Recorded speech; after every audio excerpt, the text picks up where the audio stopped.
سحب رعدية وتحذيرات. السلام عليكم متابعي قناة شكو معكم مع حسن السيدي. قبل البدء لا تنسى الاشتراك وتفعيل الجرس ليصلكم كل جديد من أخبار العاجلة والمهمة.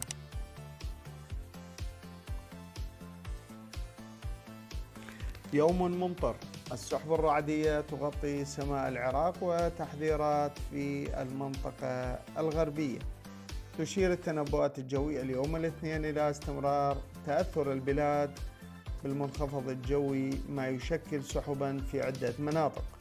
وقال المتنبئ الجوي حسين الأسدي في إيضاحه اليوم 9 تشرين الثاني إنه مع اقتراب المنخفض الجوي تستمر تشكيلات السحب الرعدية لتشمل مناطق واسعة خلال اليوم، لتبدأ فرص الأمطار الرعدية في مناطق الشمال خلال ظهر اليوم، وتزداد خلال المساء لتشمل أغلب المناطق الشمالية: الموصل، تهوك، أربيل، السليمانية وكركوك.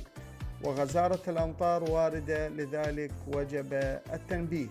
وتابع: أما المناطق الغربية فستشهد فرص أمطار رعدية تبدأ قبل ظهر اليوم وتزداد عصرا لتشمل أغلب المناطق هناك، والحذر من غزارة الأمطار خصوصا غرب وشمال المنطقة الغربية.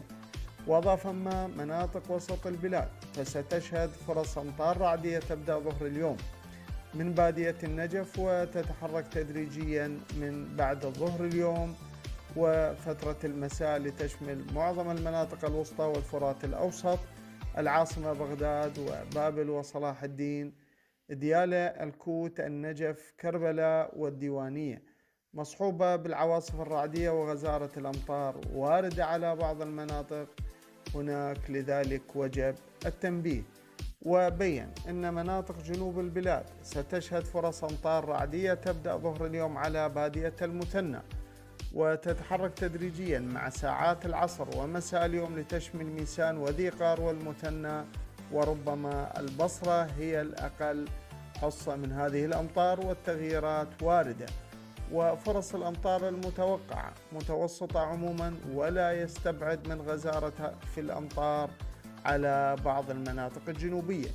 وأشار الأسدي إلى أن الرياح خلال اليوم ستكون جنوبية شرقية في مناطق الجنوب، تتحول في وقت لاحق إلى شمالية شرقية ومتقلبة الاتجاه.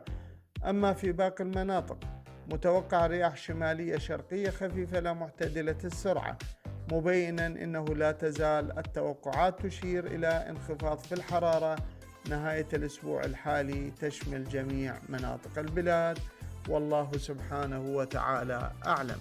والسلام عليكم ورحمة الله وبركاته.